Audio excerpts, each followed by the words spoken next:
Bienvenue dans Voix de comptable, le podcast qui t'aide à trouver ta voie. Je suis Julie Lagneau, experte comptable mémorialiste en quête de sens et j'accompagne les étudiants de la filière expertise comptable à prendre leur envol. Je parcours la France à la recherche d'anciens étudiants en comptabilité et nous retraçons ensemble leurs doutes, leurs échecs, leurs expériences et bien sûr leurs réussites. Aujourd'hui, ils sont experts comptables, commissaires aux comptes, DAF ou encore contrôleurs de gestion, parfois même professeurs ou entrepreneurs. À travers ces parcours inspirants, j'espère te montrer que non, en compta, il n'y a pas qu'une seule voie. Bonne écoute!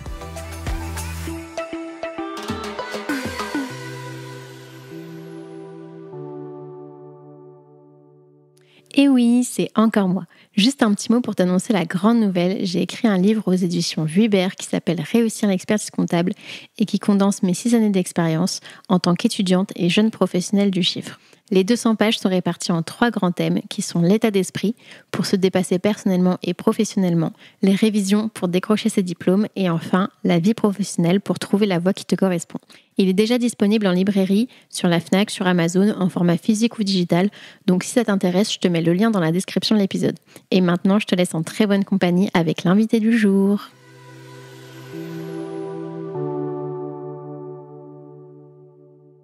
Bonjour Julien. Bonjour Julie. Je suis super contente d'être avec toi aujourd'hui. Alors si je t'explique un peu comment ça va se passer l'interview, on va commencer depuis le début, savoir Julien où est-ce qu'il est né, quel type d'enfant il était, quel type d'élève il était, quelles études il a choisi, quel job il a fait. Et pour en arriver à ce que tu fais aujourd'hui, donc est-ce que tu peux commencer par te présenter rapidement, nous dire Julien qui tu es, ce que tu fais? Très bien, merci. Donc je suis Julien Patry. Je viens historiquement du centre de la France où je suis né, à côté de Châteauroux. Enfin, je suis né à Châteauroux. Aujourd'hui, je suis diplômé d'expertise comptable et je travaille au Conseil national de l'Ordre des experts comptables et je m'occupe des normes professionnelles. Super intéressant, c'est pas un profil forcément qu'on a l'habitude de voir parce que tu sais quand on se dit je vais passer le DEC en général c'est pour être expert comptable, mais c'est une voie aussi possible de travailler à l'ordre. Donc tu nous disais que tu étais né à Châteauroux, c'est ça? Oui. Et est-ce que tu es resté pendant toute ton enfance, toute ta scolarité là-bas ou est-ce que tu as peut-être déménagé ou... J'ai passé mon bac proche, donc j'ai passé mon bac à Argenton-sur-Creuse et ensuite j'ai fait mon DCG à Limoges. Avec une super formation, j'ai gardé beaucoup de contacts.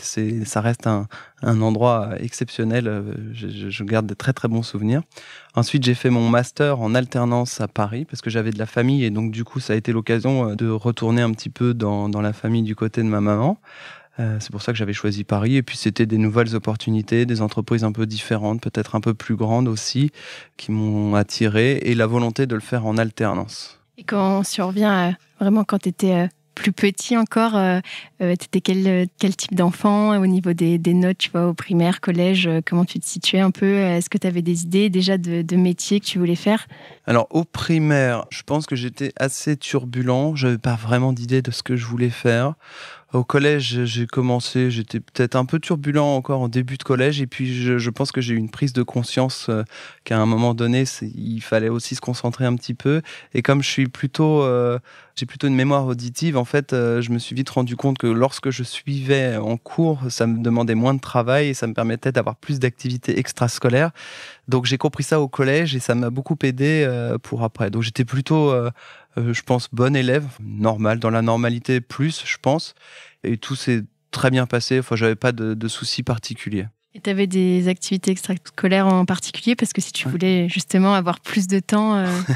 Alors en fait, je faisais énormément de choses en plus de l'école. Je faisais beaucoup de musique. Donc ça me prenait, j'avais des cours de solfège, je faisais du violon. Donc j'avais des cours de violon, je faisais du tennis 2 fois par semaine, du basket, beaucoup de vélo et tous les week-ends, j'avais mes matchs. Donc forcément, c'était très chargé. J'avais un peu que le dimanche pour me reposer. Et le dimanche, c'était des balades et du vélo. Donc, enfin, vélo que je considérais pas à l'époque comme un sport, mais plus comme un moyen de transport. Tu étais bien occupé, dis donc. Est-ce que tu avais peut-être envie, je sais pas, de faire une carrière dans le sport ou pas du tout? C'était plus à titre de hobby? Non, pas du tout. Je pense que si j'avais dû... j'aurais plus pu faire une carrière, peut-être, et encore c'est peut-être prétentieux de dire ça, dans la musique. En tout cas, ça m'aurait bien plu parce que c'était quelque chose qui m'épanouissait beaucoup et qui m'a beaucoup aidé aussi professionnellement.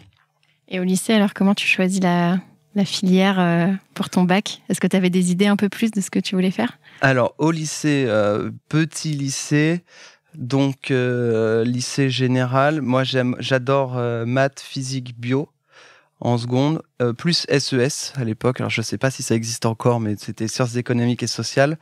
J'adorais ces 4 matières-là, mais bon, en fait, quand on adore ces 4 matières-là, on regarde les 3 principales et on se dit, ah bah tiens, finalement, ça correspond assez bien à S.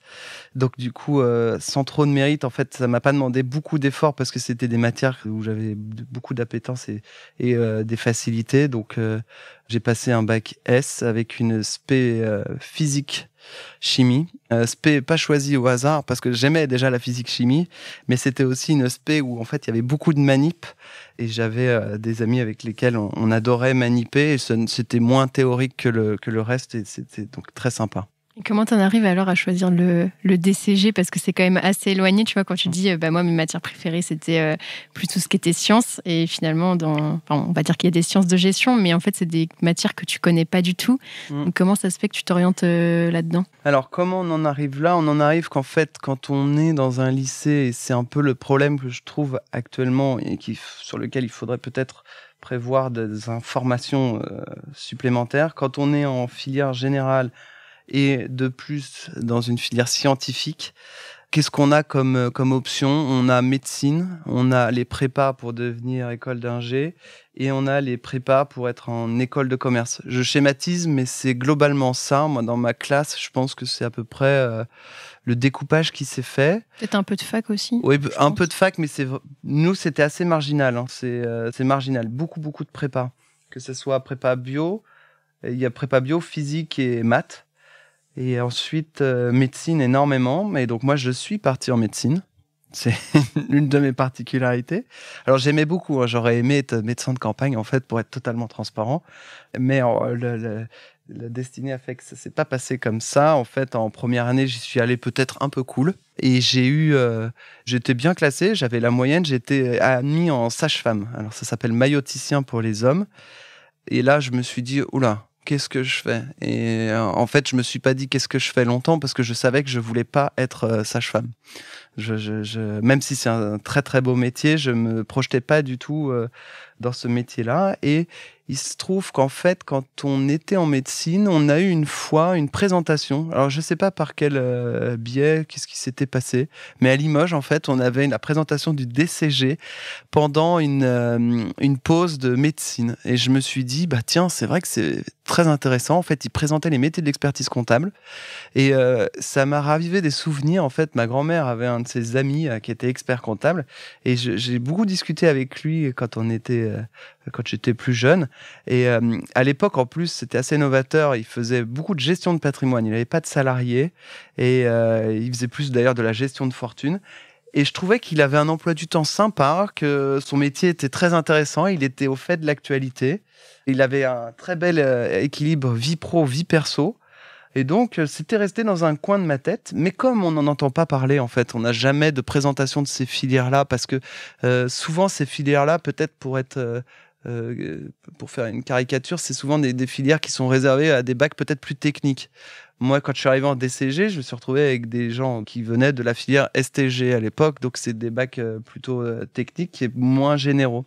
Et c'est dommage, en fait, qu'en filière générale, on ne présente pas, parce que finalement, c'est tout aussi intéressant et je trouve que ces études présentent l'avantage d'offrir à chaque étape des opportunités de travail. On peut s'arrêter au master, on peut même s'arrêter à la licence. On a des emplois, j'ai des amis moi qui ne sont pas allés plus loin que la licence, mais qui sont très heureux dans ce qu'ils font. On peut s'arrêter au master et puis faire des carrières après en entreprise.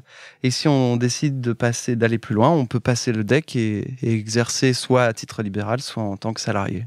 Donc, tu as fini quand même ta première année de médecine et tu commences directement après une année de DCG, c'est Voilà, alors en fait, c'est ça. Donc du coup, moi, comme j'avais la moyenne, c'était un peu dans leur prérequis. On pouvait intégrer le DCG quand on avait eu la moyenne globale aux épreuves. En fait, je pense que peut-être... Bon, ça reste entre nous. Il devait prendre tout le monde. Mais comme j'étais le seul, moi, à l'avoir fait ce gap-là, la première année. Après, il y avait les autres années, il y en avait 5 ou 6 personnes qui venaient de médecine chaque année. Donc, ça s'est un peu plus instauré dans la durée. Donc, je connais pas mal de personnes qui ont fait médecine comme moi avant. Et donc, ça nous fait un petit moment de culture générale d'anatomie. On connaît bien l'anatomie. Non, mais en plus, j'ai l'impression qu'il y a beaucoup de personnes qui viennent de médecine et qui vont après dans la filière expertise comptable. Alors, je ne sais pas si c'est ça ou pas, mais je me dis, tu sais, tu as le côté médecin, du coup, pour les personnes physiques. Et comme on dit souvent que l'expert comptable, c'est un peu le médecin de famille, tu vois, mais pour le chef d'entreprise, je me dis que c'est peut-être un lien. Ouais, c'est complètement possible. Alors moi, c'est pas ce que je m'étais dit. En fait, moi, je me souviens que j'avais bien aimé le métier, donc du coup, de l'ami de ma grand-mère, et c'est ça qui m'avait déclenché. Et puis après, j'avais pas peur de faire des études longues, et je trouvais que les études étaient plutôt intéressantes. Et donc c'est plus pour ça. Et quand tu découvres alors les matières de DCG, parce que toi, tu connaissais pas, contrairement peut-être à tes camarades de STG, comment tu gères? Est-ce que tu comprends débit crédit? Est-ce que tu as du mal? Est-ce que tu aimes ou pas? Alors on est en galère totale. Alors c'est extrêmement dur parce qu'en plus on se retrouve avec des gens qui sortent d'un bac technologique mais qui en fait connaissent déjà la compta, donc ils connaissent débit, crédit. Mais là on a la chance en fait d'avoir eu des cours particuliers avec une de nos profs en fait, parce que j'étais avec un ami qui lui venait d'un bac ES. Donc lui, il avait la chance d'avoir déjà fait de l'économie. Moi, même l'économie, je connaissais pas. Enfin, je connaissais l'économie de santé, mais c'était pas tout à fait pareil. Et donc, on a une prof qui se propose de nous faire des cours de rattrapage pour nous expliquer. Et là, en fait, je lui dois beaucoup parce que c'est grâce à elle qu'on comprend pourquoi, en fait, certains comptes augmentent au débit, d'autres au crédit, les liens entre le compte de résultat et le bilan, avec des images, avec des illustrations, beaucoup d'exercices, beaucoup d'échanges. Et donc, du coup, forcément, c'est un peu technique pour la compta, mais on rattrape vite. Après, le droit, pareil, c'est une découverte, alors que pour les autres, c'est une redite. Mais comme c'est très intéressant, beaucoup de par cœur en médecine, forcément, on a un peu l'habitude et on a un rythme de travail qui fait que c'est pas trop compliqué.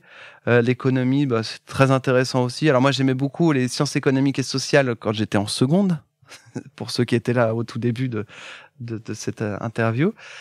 Et donc, ça me demande pas non plus un effort énorme. Je trouve ça très intéressant. On a des mathématiques, là c'est très facile, et de l'informatique où là c'est pareil, on découvre un petit peu, mais c'est accessible. Donc oui, c'est un gros changement, mais avec une volonté. Moi, je me souviens quand je suis arrivé en première année de me dire j'ai vraiment envie d'aller au bout parce que ce qui m'intéresse, c'est l'analyse, et c'est plus que la technique comptable pure. Et du coup, au niveau des notes, tu arrivais à gérer par rapport à la médecine, tu arrives à replacer si c'était plus ou moins dur? Je pense qu'il y a quand même moins de par cœur, moins de contenu assimilé, non? Moins de contenu, c'est vrai. Alors, plus ou moins dur, je sais pas. C'est différent. En fait, médecine, il faut, pour quelqu'un qui a une grande capacité à apprendre par cœur, c'est la première année, elle est abordable. Là, en fait, on demande d'apprendre par cœur pour certaines matières, mais on demande aussi, en fait, de la réflexion. En fait, la comptabilité, on peut apprendre par cœur que certains comptes augmentent au débit, mais ça n'a pas beaucoup d'intérêt. Il vaut mieux comprendre pourquoi ils augmentent au débit, parce qu'ils ont des comptes d'actifs, et ainsi de suite. Et le lien avec le compte de résultat pour faire vraiment de l'analyse. Donc, je pense qu'il y a plus de compréhension, donc plus d'exercices. C'est différent. Il y en a pas un qui est plus facile que l'autre. Les deux demandent du travail et j'ai pas senti que c'était facile par rapport à médecine en tout cas. Et alors en première année, je pense que tu as dû faire un stage. Est-ce que tu te rappelles comment tu l'as trouvé et où c'était? C'était dans un cabinet? Ah oui, c'est vrai. Oui, c'est vrai qu'en première année, j'ai dû faire un stage. Alors je l'ai fait je crois que c'était dans un centre de gestion agréé agricole. On est à Limoges. Donc, et c'était très bien pour découvrir en pratique comment ça se passe. Mais je savais aussi que je voulais pas faire ça.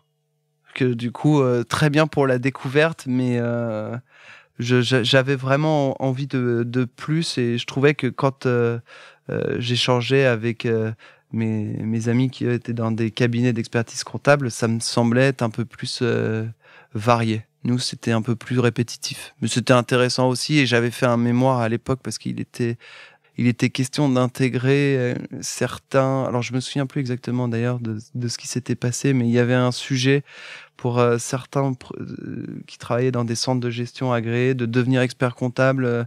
Ils avaient une sorte de passerelle. Ouais, je me souviens plus exactement. Je sais plus c'est quoi le nom de l'article, mais Je sais que tu peux être expert comptable, je crois, en centre de gestion agréé. Voilà. Et en fait, ce sujet-là m'avait un peu intéressé à l'époque. Et du coup, quand tu étais en DCG, là, tu savais que tu voulais être expert comptable. Est-ce que tu comprenais vraiment... Enfin, tu vois, tu avais l'exemple de l'ami de ta mamie, mais au final, qui n'était pas forcément ce que font tous les experts comptables. Est-ce que tu penses que tu comprenais un peu ce que faisait un expert comptable ou... Alors, j'ai eu la chance d'avoir des profs qui étaient eux-mêmes experts comptables et qui avaient passé leur agrég et qui, du coup, étaient devenus enseignants et qui nous expliquaient vraiment ce que c'était que le métier d'expert comptable. Et du coup, ça faisait vraiment envie parce qu'ils nous présentaient les super aspects transversaux de la profession, le côté vraiment analyse, le côté recherche de solutions, le côté vraiment on est un partenaire. Et quand je dis d'ailleurs les métiers aussi, ils nous présentaient aussi bien les métiers de commissaire aux comptes, qui était très intéressant aussi, et à chaque fois ils nous faisaient le parallèle. Donc dès la première année, on a été très vite mis au fait de ce que c'était que le métier d'expert comptable, de ce qu'il faisait, qu'il fallait vraiment on était vraiment dans une ambiance très sérieuse de travail et qu'il fallait acquérir certaines connaissances qui nous permettent dans un second temps de prendre du recul pour faire du conseil, parce que pour faire de l'analyse, pour faire même de la gestion, il faut connaître le fonctionnement des comptes. Il y a quand même pas mal de choses. En fait, moi, j'étais très impressionné. Je me souviens des premières fois où j'ai vu mon prof parler d'un bilan.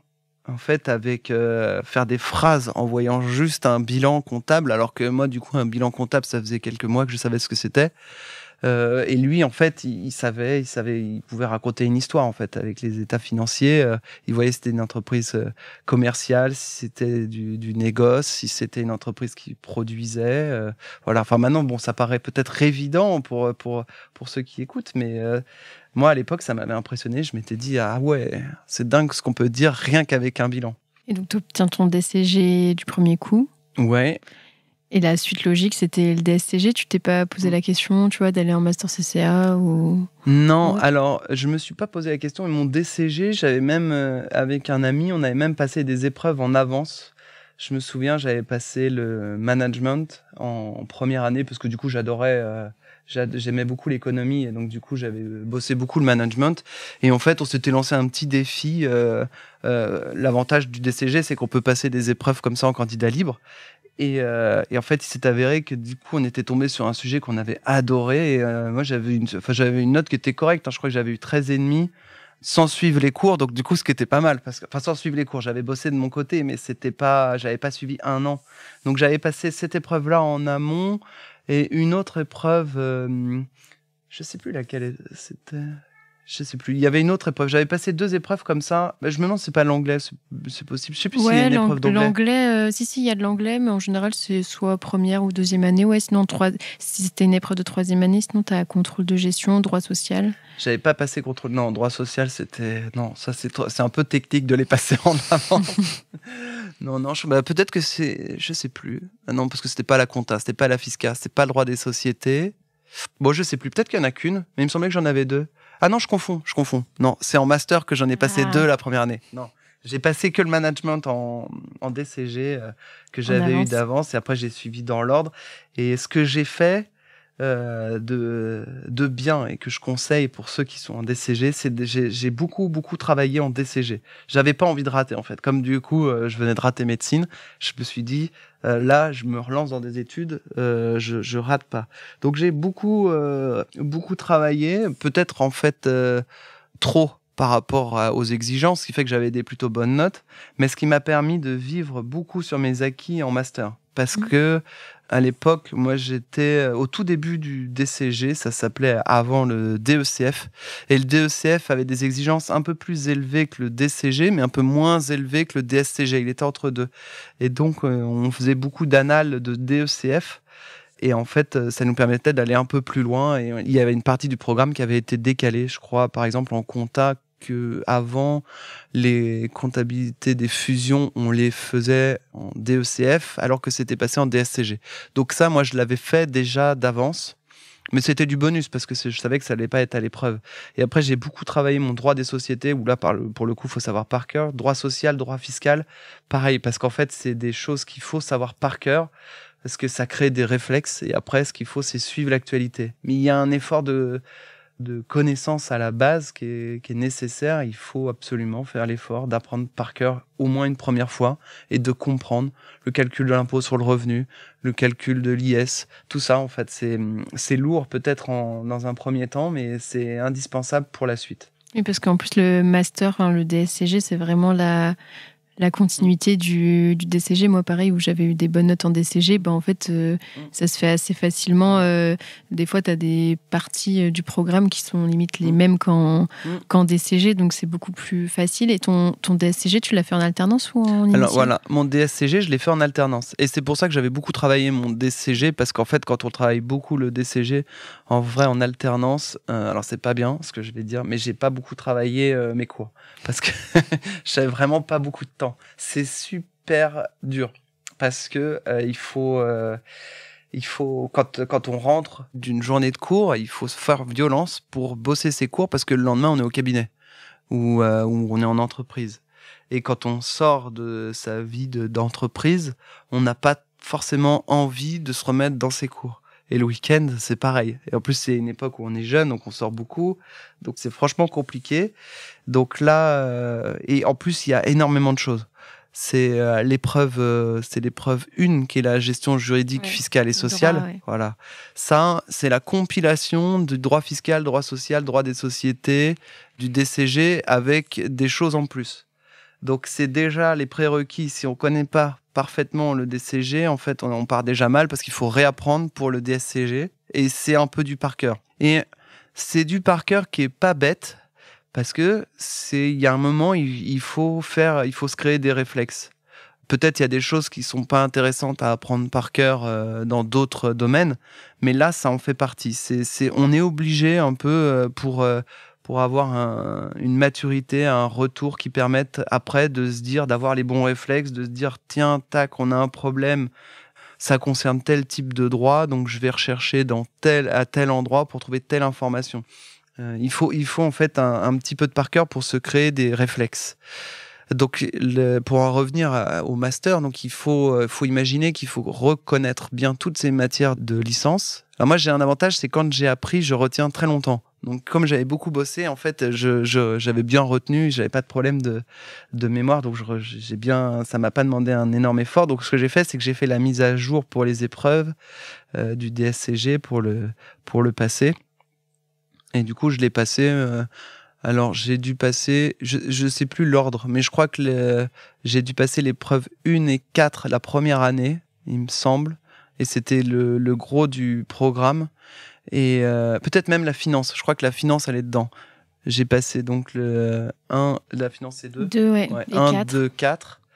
Et j'avais passé l'épreuve qui est de management et de SI, management des systèmes d'information. Et il y en a une autre, c'est avec le contrôle de gestion. Peut-être que tu l'avais passé en deuxième année. Alors, il y en a une, ça n'existe pas, management des systèmes d'information. Voilà. Si, c'est la 5. C'est celle-ci que j'ai passée en candidat libre et que j'ai eu aussi. Alors là, j'étais content parce que pour le coup, j'avais vraiment pas potassé beaucoup et j'étais très content de l'avoir pour avoir suivi les cours l'année d'après parce que je la trouvais vraiment pas top. Mais c'est dommage parce qu'en fait, avec le recul, je me souviens qu'on apprenait des choses qui me paraissaient dépassées, genre les requêtes SQL. Tu les faisais sur papier. Ouais, voilà. Et en fait, il se trouve que quand on fait des requêtes, même maintenant, finalement, en fait, le 1N, on s'en sert encore, en fait. Bon, du coup, peut-être que j'avais pas mesuré à l'époque l'importance de ça, et c'est finalement plutôt intéressant aujourd'hui pour les gens qui codent ou même pour les gens qui quand on fait des requêtes, on a besoin de savoir utiliser ce type de requête. Enfin, c'est un bon vernis. Donc, je l'avais passé la première année et la deuxième année, c'était plus cool parce que j'avais les épreuves qui étaient moins difficiles. J'avais passé une épreuve l'épreuve d'anglais et je crois que j'avais aussi il y avait une autre épreuve de langue facultative. Ah oui, t'as du coup la langue facultative et management, contrôle de gestion et mémoire. Voilà, c'est ça. Et mémoire. Et comment ça se passe ? Enfin, tu faisais ton alternance en cabinet, en entreprise ? En entreprise. Et c'était un choix ? Oui, c'était un choix. Alors, j'ai fait moitié cabinet, moitié entreprise. La première année, j'étais en cabinet parce que j'avais envie de voir ce que ça donnait. Et donc, je faisais de l'expertise comptable. C'était des dossiers classiques. On n'était pas considérés comme alternants, on était considérés comme collaborateurs classiques. Donc, il fallait qu'on aille chercher nos petites pièces, qu'on fasse notre petite TVA et nos petits bilans chaque année. Enfin, pour moi, ça a duré qu'1 an, donc j'ai fait qu'une qu'une saison. Et c'était très formateur. Parce que du coup, dans un cabinet qui avait beaucoup de procédures. Et après la deuxième année, j'avais voulu voir autre chose pour justement m'ouvrir l'esprit, pour savoir si vraiment j'avais envie d'aller plus loin. Et donc, je suis allé en entreprise. J'étais dans un service de comptabilité générale. Et comme je suis plutôt curieux de nature, j'étais beaucoup avec le service finance. Et donc, j'avais beaucoup d'échanges avec le DAF. Et je me souviens, c'était une boîte assez importante de publicité qui avait son siège à la Défense. Il y avait à peu près 1000 personnes. Et je me souviens que le DAF, une fois, on était avec un déj et ça avait marqué. Il me dit, faut que je trouve un moyen d'améliorer mon BFR. Et je m'étais dit, oh là là, ça c'est classe, ça sonne bien. Et donc du coup, je me suis dit, faut que je creuse ça. Et donc ça m'a permis, pour le coup, de faire plus d'analyse financière. En plus d'une gestion des filiales très classique, qui ressemble à un cabinet avec les déclarations de TVA, les liasses fiscales à partir de chaque année avec l'intégration. Oui, parce que comme tu as plusieurs filiales, c'est un peu comme quand tu as ton portefeuille. C'est juste que tu es en interne, donc c'est peut-être plus facile pour avoir les pièces. C'est exactement ça. Bah là, il n'y a pas de problème de pièces. Et puis pour les comptabilités, en fait, il y a des services d'achat où en fait, on récupère... en fait, on fait que la comptabilité qui est un peu transversale. Et les cotisations sociales, je me souviens d'une difficulté, c'était les cotisations AGSA ou Maison des artistes, avec tout ce qui va bien, pour ceux qui connaissent. Petite pensée. Et ton mémoire, tu l'avais fait du coup sur l'entreprise où tu étais en deuxième année ? Oui, en fait, parce que l'entreprise dans laquelle j'étais en deuxième année, ils faisaient aussi, pour couronner un peu le tout, ils changeaient de RP. Donc en fait, tu peux expliquer ce que c'est ERP? Alors en fait, en gros, c'est un gros logiciel qui gère un peu tout dans la boîte, qui est très transversal. Et donc moi, je m'étais dit ça, c'est une opportunité incroyable. Il faut que je sois dans les discussions, donc j'avais insisté et on m'avait mis. En fait, ça, avec le recul, je pense que ça les arrangeait bien aussi. Et en fait, je faisais toutes les préparations des réunions, recueil des besoins et état des lieux de ce qui se faisait, présenter ça à l'intégrateur. Et donc, lui, trouver des solutions pour qu'on corresponde, pour que la solution soit adaptée à notre besoin. Et après, les développements spécifiques. Et après, phase de test. Mais comme je suis resté qu'1 an, l'intégration a duré un peu plus. Donc, je l'ai fait que sur le début, mais j'ai pas vu la mise en place complète de l'outil. Donc, c'était intéressant quand même. Pourtant, tu disais que management système d'info, tu vois, tu trouvais ça pas intéressant la matière, mais en fait, au final... Mais parce qu'en fait, je trouvais que c'était assez déconnecté de ce qu'on pouvait faire dans la vraie vie.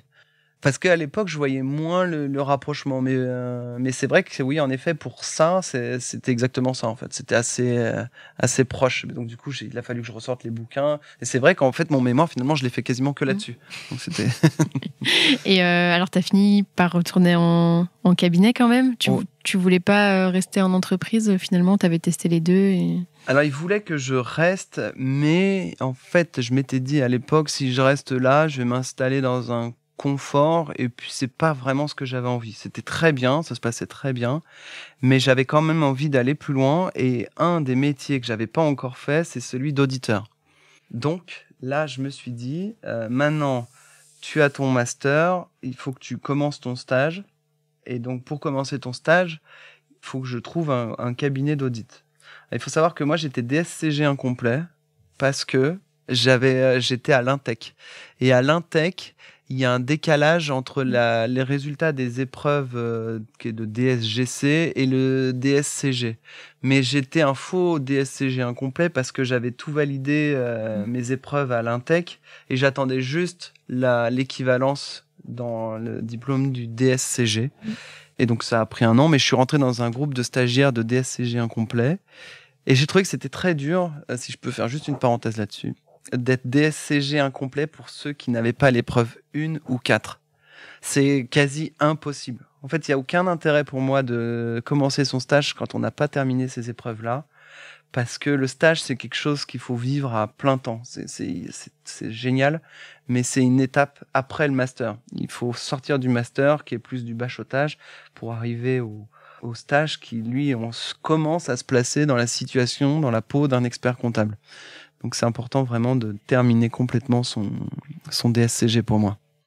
Et du coup, toi, tu avais ton DSCG incomplet, donc je pense qu'il y a peut-être des camarades de promo qui se sont arrêtés, qui n'ont pas peut-être été jusqu'au bout, parce que quand tu es pris dans la vie pro et tout, peut-être que tu as du mal à valider justement ces yeux qui restent, parce qu'il faut valider quand même son DSCG avant la fin de la deuxième année. En gros, on ne peut pas te passer en troisième année de stage si on n'a pas validé le DSCG. Et c'est terrible parce qu'en fait, on se retrouve en deuxième année pour ceux qui sont en DSCG incomplet et qui n'ont pas encore validé leurs épreuves de master, à devoir faire à la fois les e-learning. Donc ça donne envie en fait, ça met l'eau à la bouche parce qu'on se dit oh là là, ça a l'air trop bien, et en même temps on est pris par autre chose, donc on n'est pas vraiment à fond dans le e-learning. On a les rapports semestriels qui se mêlent à tout ça, et il faut quand même avoir en tête que le stage c'est pas rien, c'est quand même un investissement important, c'est du temps, et pour quelqu'un qui validerait pas son DSCG, le stage, c'est du temps qui est complètement et définitivement perdu, qui n'est pas valorisable. Jamais on va vous dire toi, tu n'as pas eu ton DSCG, on ne va pas valoriser 2 premières années de stage d'expertise comptable. Ça n'a aucun sens. Donc, vous ne le revendrez pas. Donc, il faut, à mon avis, se consacrer vraiment au stage à fond. Il faut finir son DSCG. Et ce que je pense, c'est qu'il n'y a pas d'urgence à commencer le stage à tout prix.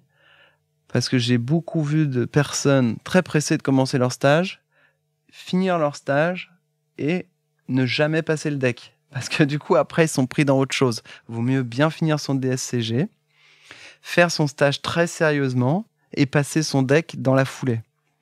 Parce que ça, ce que peut-être beaucoup de personnes ne savent pas, c'est que en fait, quand tu finis ton stage, tu n'es pas obligé de passer les épreuves directement. Et surtout, je pense que c'est pour le mémoire, autant les écrits, il y a pas mal de personnes qui les passent dans la foulée. Mais pour le mémoire, vu que ça prend énormément de temps à rédiger, on attend souvent 1, 2, 3, 4 sessions. C'est ça, exactement, c'est ça. Et en fait, je me souviens, moi, de ma contrôleuse de stage qui nous disait que ça allait aller très vite et qu'il fallait réfléchir vraiment à son sujet de mémoire en 3e année, mais vraiment très sérieusement. Il y a un des rapports semestriels qui doit être la notice. Et si vous arrivez à faire ça, à s'y tenir, c'est l'idéal. Parce que quand vous êtes en 3e année, vous avez votre contrôleur qui peut vous donner, qui peut vous aiguiller. C'est un conseil que vous aurez pu après quand vous serez tout seul, quand vous aurez terminé votre stage. Donc je pense que c'est une étape qu'il ne faut vraiment pas négliger, il faut faire ça sérieusement. Est-ce que tu arrives alors à trouver un cabinet d'audit ? Alors oui, je trouve un cabinet d'audit, et donc du coup un cabinet d'audit de taille intermédiaire. Je ne voulais pas forcément un grand cabinet, alors je n'ai pas vraiment d'explication. J'avais pas mal d'amis qui sont allés dans des grands cabinets. Moi j'ai fait le choix d'un cabinet plutôt intermédiaire. J'avais envie peut-être de... en fait, le choix que j'avais fait à l'époque, je m'étais dit, mais c'est peut-être un peu faux, je m'étais dit, si je vais dans un grand cabinet comme moi, je savais un peu que j'avais pas spécialement envie de faire une carrière dans les grandes entreprises en tant que DAF, et que j'allais pas forcément chercher quelque chose, un nom sur mon CV.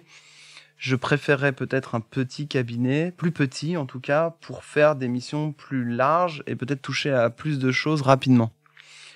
Mais je pense que ça, pour le coup, dans tous les cas, c'est pas vrai. On peut faire une carrière d'entreprise après un petit cabinet, et on peut, après un grand cabinet, faire plein d'autres choses. Et du coup, tu découvres l'audit. Alors, est-ce que ça te plaît ? Est-ce que tu fais 1 an, comme ça, tu fais 3 fois 1 an ou Non, là, plus là, je fais tout mon stage. Je fais tout mon stage en audit. Ça me plaît beaucoup. En fait, c'est très intéressant parce que en expertise, si je peux prendre l'image, on a un peu la tête dans le guidon, on se rend pas compte, on prend pas de recul. En audit, on commence par prendre du recul puisqu'on a les comptes en premier et on va dans le détail. Donc là, on se rend compte en fait de l'importance, et puis on fait de l'analyse, on fait, j'ai beaucoup pris de plaisir à bosser sur des problématiques particulières. Et je trouvais que l'audit, c'était vraiment une très très bonne école et très complémentaire avec l'expertise. J'étais très content d'avoir fait de l'expertise en amont pour savoir pour comprendre comment se passait la compta, parce qu'il y a beaucoup d'auditeurs qui ont du mal après à juste titre, hein, parce que ça s'invente pas, hein, quand les états de rapprochement bancaire, en fait, quand on les demande, quand on est auditeur et qu'on sait pas du tout ce que c'est au début, ça peut paraître surprenant. Moi, l'avantage, c'est que j'en avais fait beaucoup avant, donc je savais à quoi ça correspondait, et puis je savais que les auditeurs les demandaient, parce que quand j'étais dans ma boîte de pub, on se faisait auditer, et donc du coup, j'avais des jeunes qui me venaient me demander ces états de rapprochement bancaire, et je voyais parfois qu'ils étaient vraiment dans le flou total, même pour la TVA.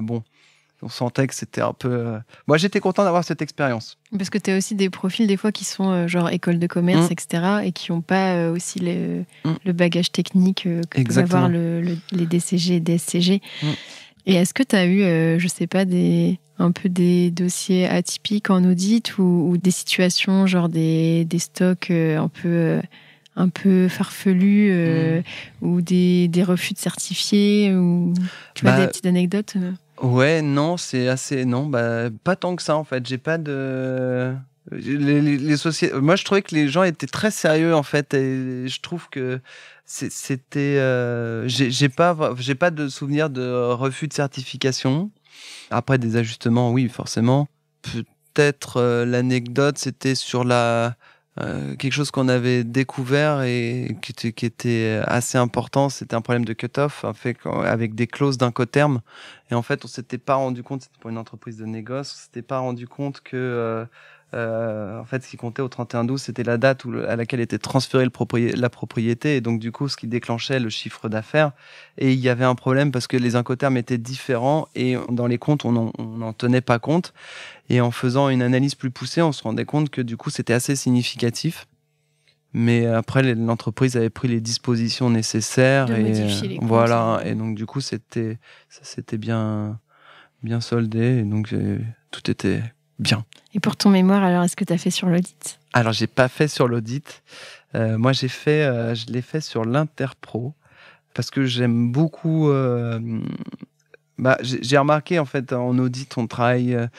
En expertise aussi, parce que j'avais quelques dossiers d'expertise quand je faisais de l'audit quand même, et je me rendais compte qu'on avait vraiment beaucoup d'échanges avec des avocats sur certains points particuliers, et je trouve que c'était très complémentaire et très intéressant d'avoir le point de vue de l'avocat, et que l'avocat, parfois, il proposait peut-être des organisations, des schémas juridiques qui étaient parfois très intéressants, très techniques, mais le client...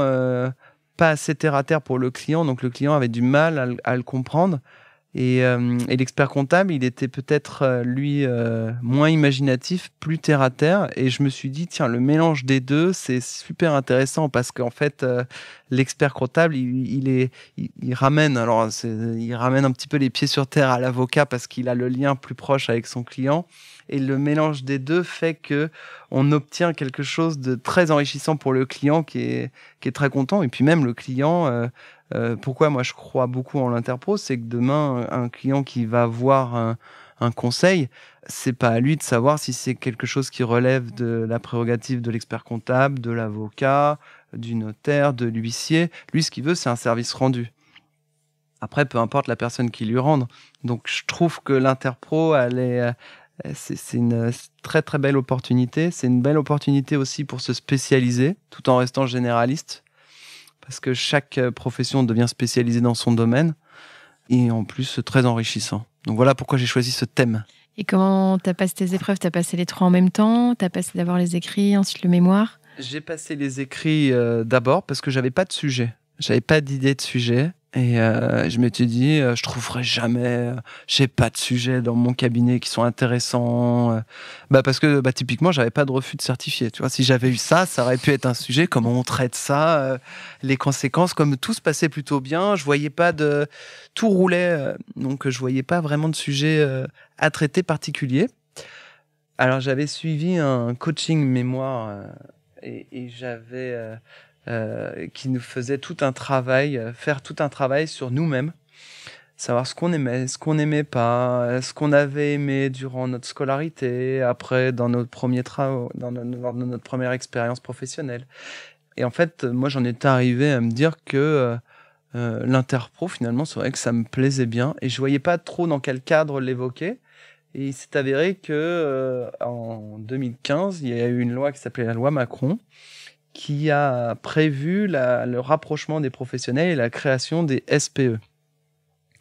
Et l'ordonnance est sortie en 2016, en mars 2016. Donc moi, j'ai commencé à réfléchir à mon mémoire en janvier. Donc l'ordonnance n'était pas sortie, mais la loi l'était, elle datait d'août.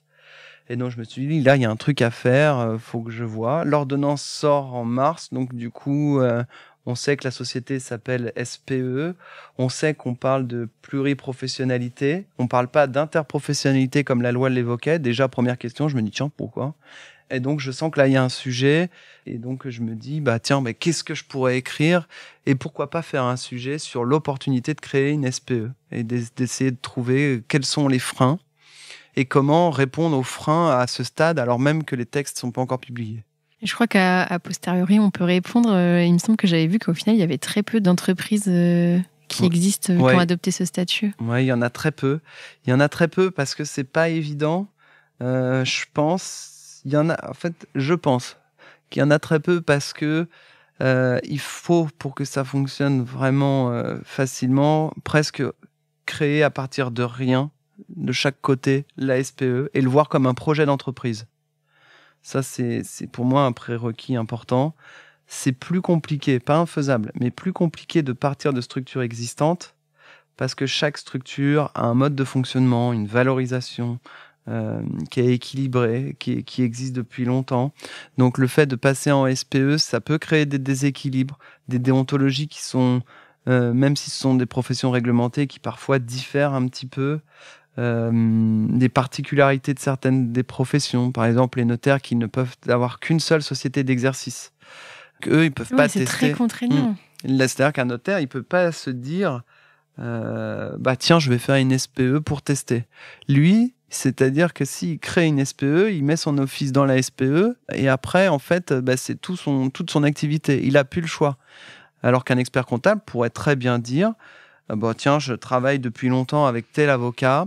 On peut créer une société ad hoc pour tester, qu'on met sous forme de SPE et puis on la structure petit à petit. Et puis une fois qu'on a vraiment bien compris comment on fonctionnait, on peut envisager in fine une fusion des deux sociétés d'exercice historiques avec la SPE. Et comment tu t'es organisé pour le mémoire ? Est-ce que tu as réussi à écrire dans les temps ? Comment tu faisais ? Alors, comment ça s'est passé ? Ça s'est passé que du coup, j'étais très exigeant avec moi-même et je voulais absolument que les décrets soient sortis pour finir mon mémoire. Donc, j'avais à peu près terminé mon mémoire en août 2016, mais les décrets n'étaient pas parus. Et donc, du coup, je me suis dit, imaginons que les décrets soient complètement à l'opposé de ce que je prévois. C'est peut-être un peu dangereux. Imaginons qu'ils sortent entre la date où je dépose mon mémoire et la date de ma soutenance, et que ça soit contraire à ce que j'ai proposé. Bof. Donc, je me suis dit, c'est pas très grave. On n'est pas à une session près. J'avais bien bossé. Je me suis dit, je laisse passer la session du 31 août. Et donc, je me pars pour terminer, rendre mon mémoire, je crois que c'était le 15 février, à la date de dépôt. Il s'est avéré qu'en fait, j'ai quasiment tout réécrit, en fait, parce que forcément, à chaque fois qu'on retouche, on retouche un petit peu par-ci, par-là, et en fait, j'ai tout réécrit, c'est une façon de parler, parce que j'avais quand même la base, et on est lié de toute façon par la notice au plan. Mais j'ai réécrit pas mal de parties, j'ai recréé des outils, et donc, mais les décrets n'étaient pas sortis quand j'ai rendu mon sujet. Ils sont sortis le lendemain de ma soutenance, donc c'était très bien. Ah oui. Et en plus, ils étaient conformes à ce que j'avais imaginé, ça donc ça allait. Ok, donc du coup, tu as passé ton mémoire et tu l'as eu du premier coup ? Oui, je l'ai eu du premier coup.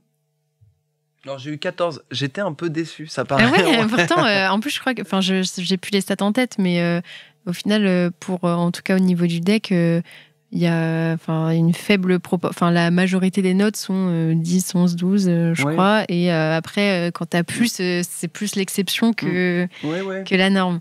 Mais en fait, moi, j'avais eu 14, donc ce qui est super bien, en fait, ça fait un peu... Premier de la classe. Ouais, non, c'est clair.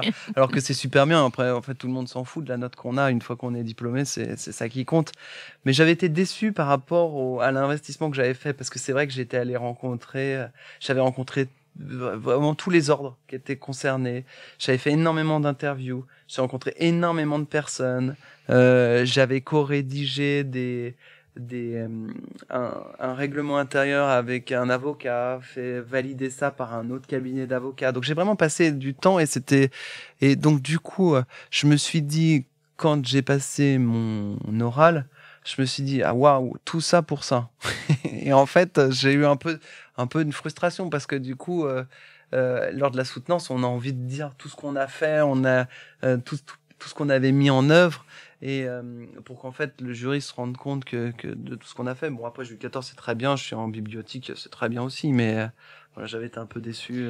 Tu peux expliquer ce que c'est, bibliothèque? Alors, pour ceux qui nous écoutent. Ouais, bibliothèque, c'est en fait l'ensemble des mémoires d'experts comptables qui sont à disposition des professionnels ou des futurs ou des mémorialistes.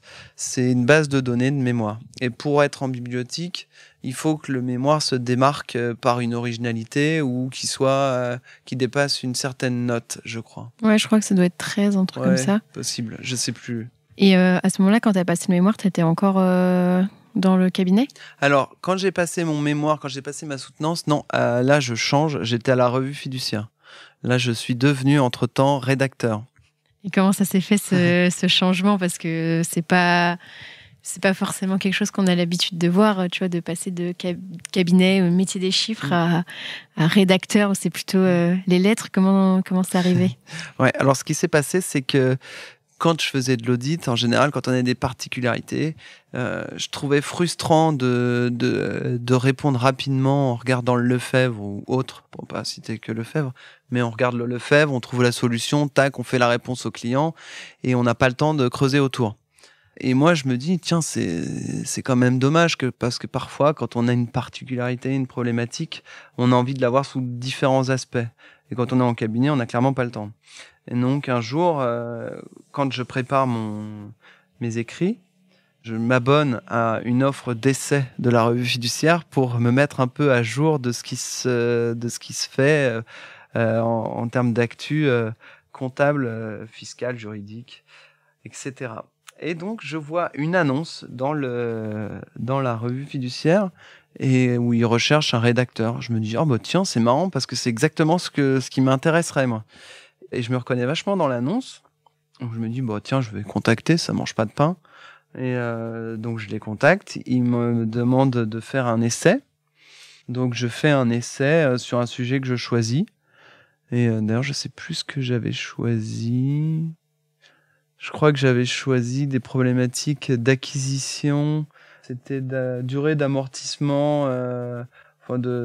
C'était un sujet technique de durée d'amortissement quand on rachète des boutiques de centres commerciaux. Comment on aligne, comment on fait, comment on reprend, il y avait toute une méthode que j'avais suivie quand j'avais eu un dossier en audit et donc du coup j'avais traité tous ces aspects-là et j'avais traité avec les textes de l'ANC, les différents changements que ça impliquait. Enfin voilà, j'avais traité le sujet, donc ça leur avait bien plu.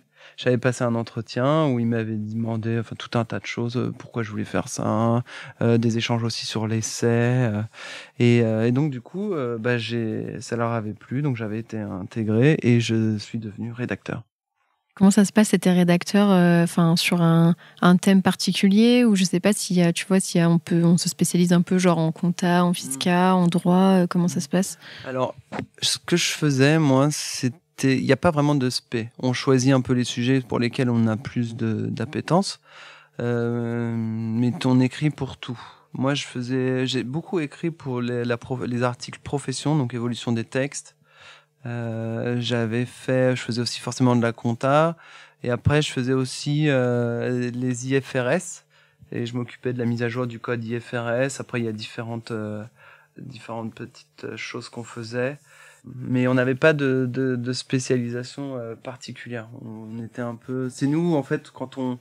et c'est d'ailleurs l'intérêt du métier, ce qui est exceptionnel, c'est que avant, c'était compliqué quand on est éditeur d'imaginer d'aller à une conférence, alors que quand on devient rédacteur, c'est obligatoire d'aller à des conférences. C'est normal. Sauf qu'en fait, moi, je considérais même pas que c'était du travail, parce que ça m'intéressait vraiment. C'était génial. On allait à la rencontre des praticiens et on les interviewait, on leur demandait leur point de vue sur des nouveaux textes et pour que nous, on se nourrisse un petit peu de leur savoir et essayer de modestement faire d'expliquer ce qu'était la nouveauté, ce qu'allait changer et de faire des exemples. Et t'es resté combien de temps à la revue Fiduciaire ? Je sais plus exactement combien de temps je suis resté parce que je suis, je dirais 3 ou 4 ans. Je sais plus exactement. C'est vrai, j'ai pas, faudrait que je regarde, mais je sais pas exactement. Je pense 4 ans. Je pense que j'ai dû faire 4 ans à la revue Fiduciaire. Ça te plaisait plus, t'en avais marre d'écrire des articles ? Alors non, pas du tout. J'aimais toujours autant. Mais en fait, j'ai eu l'opportunité de travailler. En fait, on m'a demandé si je voulais bien reprendre un poste au Conseil supérieur. À l'époque, c'était pas encore le Conseil national, de m'occuper des normes professionnelles. Et en fait, ça tombait super bien parce que je venais de faire un dossier complet sur le référentiel normatif. Donc en fait, je connaissais bien les normes parce que j'avais beaucoup travaillé quand j'y étais à la revue Fiduciaire pour expliquer. C'était au moment où le référentiel avait été revu avec une nouvelle NPMQ, il y avait une nouvelle attestation, une norme attestation particulière et la revue de la norme aussi de présentation. Donc on avait refait tout un dossier et donc j'étais assez au fait et c'est dans ce cadre-là d'ailleurs qu'on m'a demandé si je voulais reprendre la personne de l'ordre partant. Et là, je me suis dit, ah ouais, c'est pas mal comme opportunité parce que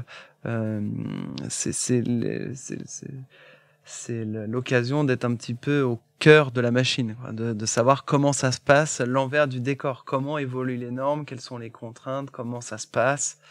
Et c'est pour ça que je suis arrivé à l'ordre. Et concrètement, ça consiste à quoi aujourd'hui ce que tu fais, tu vois, parce que ça paraît assez flou. Est-ce que c'est toi qui crées des normes ? Est-ce que c'est quoi, tu les interprètes ? Comment tu fais ? Non, ce qui se passe, c'est qu'en fait, les normes, en fait, ce qu'on essaye de faire, parce qu'en fait, il y a une commission, un comité qui s'occupe des normes professionnelles, et son objectif, c'est comme l'ordre est membre de l'IFAC, en fait, on se doit de transposer les normes. Enfin, on a une marge de manœuvre quand même un petit peu parce qu'on a aussi une réglementation par ailleurs qui fait que on peut pas transposer in extenso les normes internationales, mais on doit suivre un petit peu la tendance que prévoient les normes internationales. Et donc nous, on se pose l'opportunité de savoir comment on transpose. Et après, en fait, une fois qu'on décide de pourquoi on transpose une norme, parce qu'en fait, elle correspond plus à un marché ou parce qu'on a un besoin nouveau. Ou parce qu'en fait on se rend compte parce qu'il y a un besoin nouveau. C'est ce qui s'était passé pour la norme attestation particulière. En fait, on se rend compte que les experts comptables sont très sollicités pour faire des attestations. Donc l'idée d'une norme, c'est de leur fournir un cadre pour sécuriser leur mission, parce que ça leur donne un process de diligence à suivre, un exemple, une formalisation du rapport et qui leur garantit une certaine sécurité. Donc en fait, les membres de la commission des normes sont chargés de rendre les normes accessibles à tous. En fait, la difficulté, c'est de penser à tous les types de cabinets. Et donc, il n'y a pas beaucoup d'écriture de normes. En fait, ce qu'il y a beaucoup, c'est d'information et de formation. On va essayer d'écrire beaucoup d'articles, beaucoup de guides pour expliquer comment on applique les normes, concrètement à quoi ça sert. Tu vois, par exemple, on parle de normes avec assurance et de normes sans assurance.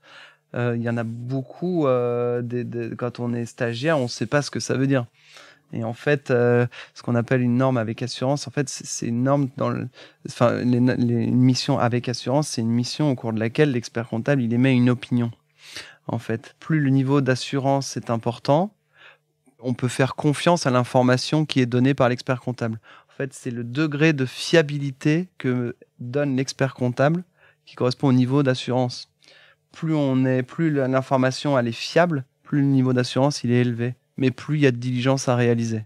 Voilà, forcément, faut s'assurer que ça corresponde à une réalité. Bon, c'est très schématique ce que je dis. J'espère que personne m'en tiendra à rigueur, mais j'essaye de vulgariser au maximum.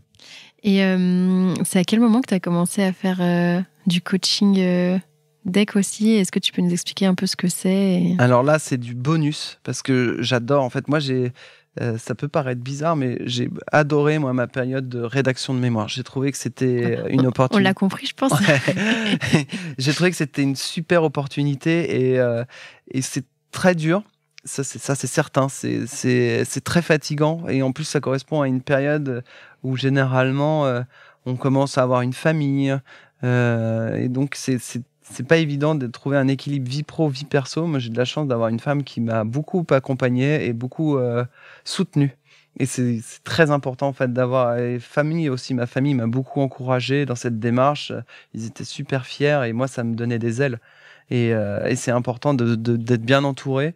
Et j'ai trouvé que c'était très très bien. Et j'ai adoré mon coaching aussi. Je trouvais que c'était très important d'être encadré parce que en fait c'est une épreuve qui est pas évidente toute seule.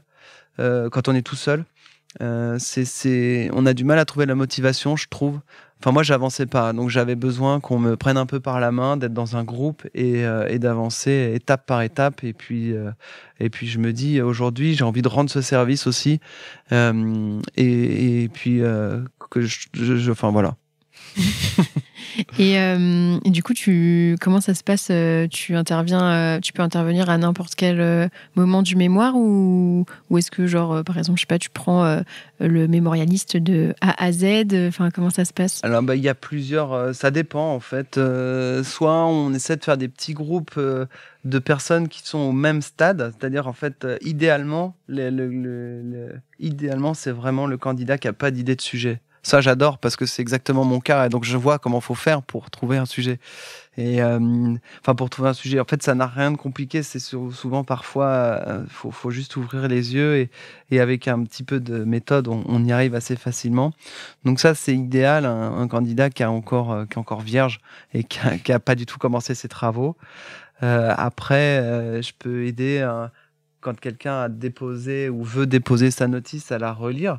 Pour voir en fait poser même en fait parfois c'est surtout l'échange qui fait qu'on se rend compte que la personne elle est bien ou pas bien parce que je vois très très souvent, enfin j'en fais pas non plus des tonnes mais on dirait un vieux briscard alors que j'en fais pas non plus beaucoup, mais j'ai l'impression que souvent en fait les personnes veulent se débarrasser de la notice parce que on considérait comme en fait un peu une perte de temps. Et en fait, c'est une erreur. La notice, elle est très engageante parce que c'est un peu le contrat qu'on passe avec son jury. Donc, il faut vraiment la bosser à fond. Il faut que le plan soit très détaillé.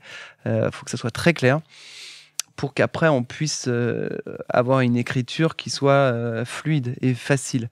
Donc moi, j'encourage beaucoup les gens, et d'ailleurs pour ceux qui sont dans cette étape là, avant de rendre une notice, le plan détaillé de la notice, le pousser un peu plus sans le mettre dans la notice, mais d'aller encore plus loin, de se forcer à aller quasiment jusqu'à l'idée clé qu'on va mettre dans la partie et de classer sa documentation avec l'idée clé de la partie.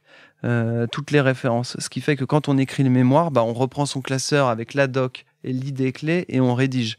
Et c'est nettement plus facile. Il n'y a plus qu'à. Il n'y a plus qu'à, voilà.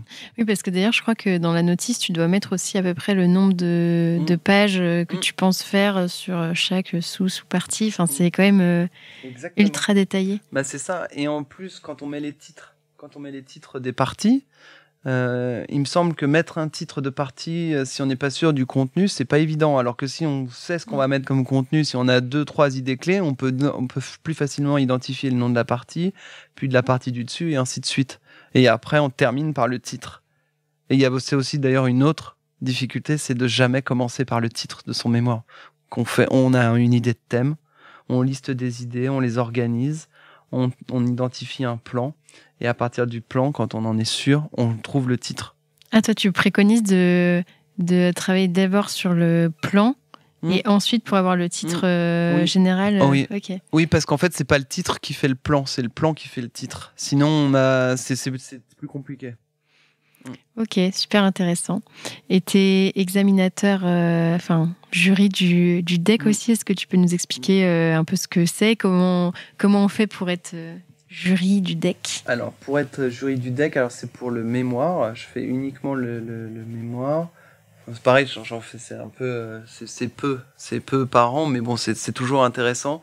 Là, du coup, on prend sa casquette de jury et on voit si le candidat il est apte à obtenir un 10 à l'épreuve, parce qu'en dessous de 10 c'est éliminatoire, ou si c'est un mémoire exceptionnel, et on se rend compte qu'en fait on voit bien en fait la difficulté qu'ont eu les candidats d'avoir une notice bancale pour après remplir un peu des parties qui ils se sont rendus compte qu'in fine c'était pas facile.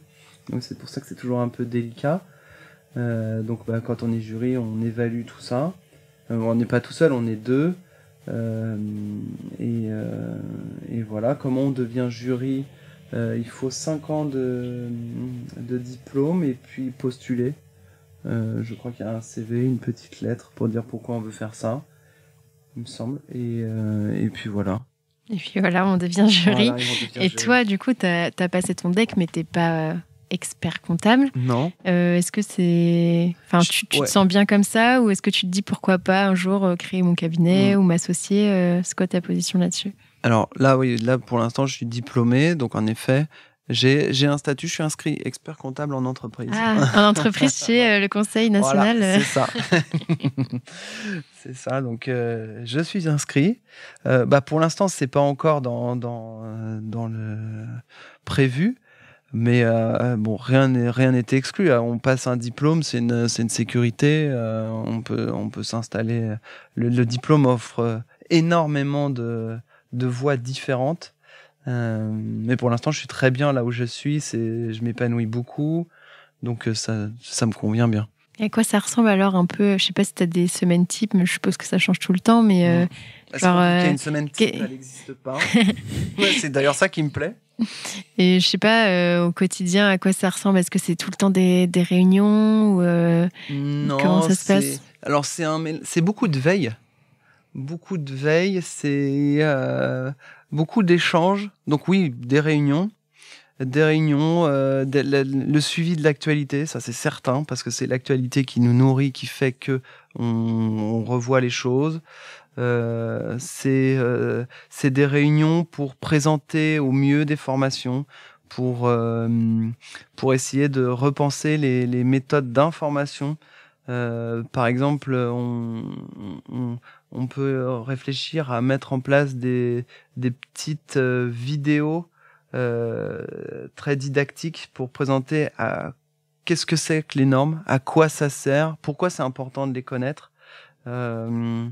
Et pour faire un premier vernis aux collaborateurs qui découvrent et qui se dit mais dans quel monde je suis tombé, et que du coup cette personne-là, ce collaborateur-là, quand il va lire les guides, il aura déjà eu un vernis avec ces petites vidéos et qui correspondent plus à la réalité. Aujourd'hui, les jeunes, ils regardent d'abord une vidéo, un tuto presque, et en fait l'idée c'est de faire des vidéos un peu tuto. Et après, pour aller plus loin, on est obligé, enfin on n'est pas obligé, mais c'est plus facile de passer par un guide, et après on peut proposer des formations. Et qu'est-ce que tu préfères aujourd'hui dans ton métier? Alors ce que je préfère, c'est très différent. Moi j'aime bien animer des réunions, suivre des projets. C'est beaucoup de gestion de projet. Finalement, en fait, si je devais résumer les compétences qu'il faut au-delà des compétences techniques, de la connaissance de la matière, et pour travailler à l'ordre, il faut beaucoup de soft skills, parce que c'est beaucoup d'échanges, c'est beaucoup de communication, c'est arriver à obtenir des consensus. C'est ça en fait le métier au quotidien. Donc si je devais le résumer, oui, c'est un peu ça. Et est-ce qu'il y a des choses que t'aimes moins? Il y en a forcément comme ça. Qu'est-ce que je Pas pourrais les dire réunions qui durent, si. qui sont interminables. Non, ce que j'aime moins, c'est souvent, en fait, ce que j'aime moins parce que c'est souvent, parce que c'est pas connu, c'est quand j'entends parler en mal des normes. Ça me fait mal. Non, parce que je sais qu'en fait, si l'expert comptable, il est ce qu'il est aujourd'hui, c'est par sa réglementation et par les normes. Et c'est ça qui garantit en fait son image de marque. Alors je veux bien que ça soit contraignant, mais c'est un peu comme en fait tout à l'heure quand on parlait de passer les épreuves de droit Les en épreuves de licence. DSCG. Ouais, voilà. En fait, ouais. c'est obligé, c'est un prérequis qui est indispensable pour après se faire plaisir. Bah, les normes, c'est un peu une sécurité, c'est-à-dire c'est une manière de procéder qui garantit qu'un expert comptable qui agit à Paris pour une mission de présentation te fasse la même mission qu'un expert comptable qui est à Cannes pour une mission de présentation. C'est exactement les mêmes diligences, ça va être le même niveau d'assurance, ça va être et donc du coup c'est ce qui fait que l'expert comptable aujourd'hui il bénéficie d'une certaine image de marque, de sérieux et qui me semble importante à conserver. Et comment tu gères ton équilibre vie pro vie perso? Alors je sais pas, est-ce que peut-être qu'il est plus facile quand on n'est plus au cabinet. Je sais aussi que tu as eu une petite fille récemment. Comment tu t'organises? Est-ce que ça a changé dans ta vie? Alors c'est sportif. Je pense que c'est peut-être plus facile, c'est vrai, qu'en cabinet, parce qu'en cabinet, on a plus d'échéances, des échéances fiscales, on a beaucoup plus peut-être de déplacements. Moi, j'ai moins de déplacements. Donc, de ce point de vue-là, c'est plus facile d'avoir un équilibre vie pro, vie perso. Mais j'ai 2 enfants en bas âge, donc ça reste... C'était le deuxième. Ouais, c'est le deuxième. Donc, c'est très, très, très sportif. Parce que du coup, quand on est 2 à bosser avec la crèche qui parfois est un peu moins souple, j'espère qu'ils m'écoutent pas. Eh bien, c'est parfois un peu sportif, mais bon, on y arrive. Et après, l'énorme avantage qu'on a, et c'est démultiplié depuis la crise du Covid, c'est qu'on travaille un peu facilement de n'importe où. C'est-à-dire que même si je dois partir un peu plus tôt parce que j'ai un problème à la crèche, à partir de 20h, quand tout le monde est au dodo, moi je peux retravailler depuis mon ordi chez moi. J'ai mon espace et en fait j'ai tous les outils. Donc on peut suivre des réunions à distance. Enfin je trouve qu'il y a plus de limites. Ce qui aurait pu poser problème auparavant n'est plus un problème.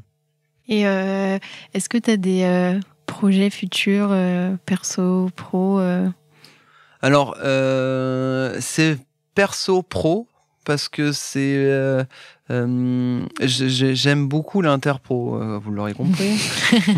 Et donc, on a envie, je suis dans le CJEC aussi de Paris, et j'ai vraiment envie de développer cet axe parce que je me rends compte en fréquentant pas mal d'avocats, de jeunes notaires. On a moins de jeunes huissiers, mais j'en avais un, mais il est parti s'installer en Normandie, donc c'est moins facile. Et d'autres professions réglementées, en fait, je trouve que les échanges qu'on a sont très riches parce qu'on a chacun notre vision, chacun une culture différente et chaque pratique est bonne à prendre et chaque vision est bonne à prendre. Donc ça, en fait, moi, j'ai envie de développer ça au maximum par le biais du CJEC puisque c'est le canal le plus facile pour faire des événements et essayer de présenter un petit peu à tout le monde, voilà le champ des possibles, voilà ce que ça donne l'interpro quand on traite un même thème avec 3 professionnels différents, ce qu'ils sont capables de faire. C'est un beau projet en tout cas. Est-ce que tu es fier de ton parcours et pourquoi ? Je sais pas, c'est difficile de dire d'être fier. Après, je suis content, je suis vraiment content de ce que je fais. Ça me plaît beaucoup. Je trouve au bout quand même. Ouais, je suis allé au bout, voilà. Jamais, si on m'avait dit que je serais là où je suis quand j'étais en terminale, j'aurais dit ah ouais. T'aurais dit quoi, c'est classe ? Ah ouais, non, je sais pas si j'aurais dit c'est classe, parce qu'en fait, je sais pas si on peut dire que c'est classe.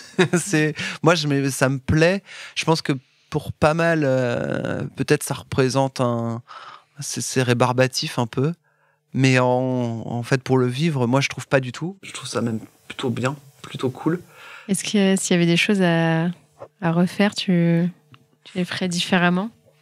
Non, pas spécialement. Non, je pense pas. Quand je réfléchis, non. Non, justement, le destin, je trouve que le destin fait bien les choses.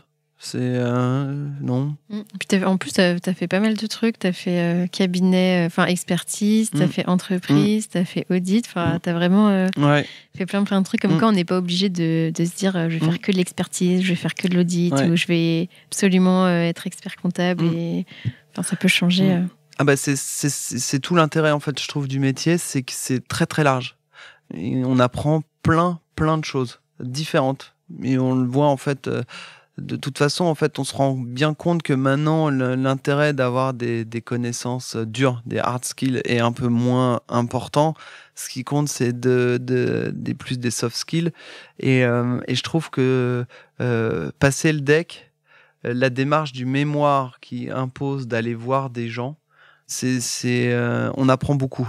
On apprend beaucoup et on est très surpris parce que on peut s'attendre à ce que les personnes interviewées n'aient pas le temps.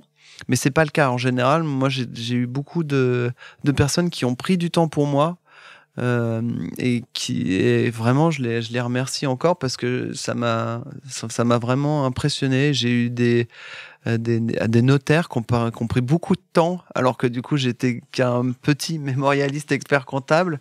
J'ai eu des avocats qui ont pris beaucoup de temps pour relire, pour réfléchir à des parties, des solutions. Donc je les remercie et je trouve qu'en fait ça apprend beaucoup. Puis ça crée un réseau aussi. Peut-être que les personnes que tu as rencontrées, ça te sert aujourd'hui pour notamment le projet, tout ce qui est interpro, etc. Exactement, ouais. Faut voir un peu plus loin que juste. Exactement. Ah ben oui. De toute façon, moi je pense que le mémoire, pour ceux qui passent le mémoire, c'est pas une fin, c'est un début. C'est l'intérêt de choisir un sujet qui plaise et qui serve un peu de rebond, de tremplin, parce que c'est que le début. On est au tout début de sa carrière. Et si tu avais un mot à dire au Julien qui a 20 ans, alors je pense qu'il doit être en tout début de DCG, là. Est-ce qu'il s'imaginait aller jusqu'au bout Bah non, je pense pas. Enfin, si, il s'imaginait aller jusqu'au bout, parce qu'il avait pas envie de s'arrêter au milieu du gué. J'avais vraiment... moi, mes profs m'ont vraiment donné envie tout de suite d'aller au bout. Mais je lui dirais de s'accrocher et que ça vaut le coup. Ça vaut le coup parfois de passer du temps en se disant oh là là, c'est quand même hyper contraignant d'apprendre de la fiscalité, ça change tout le temps. Alors qu'en fait, peut-être la fiscalité change, mais le mécanisme ne change pas tant que ça. Bah écoute, merci beaucoup Julien. Merci Julie. Merci beaucoup. Félicitations, tu as été au bout de cet épisode. Aide-moi à faire connaître le podcast en choisissant parmi ces 3 options. Le plus rapide d'abord, c'est de me donner 5 étoiles sur ton appli de podcast préféré. Le second, c'est d'écrire un gentil commentaire pour m'encourager et pour faire plaisir à l'algorithme. Et bien sûr, tu peux aussi en parler autour de toi. Enfin, le top du top, ça serait forcément de faire les 3.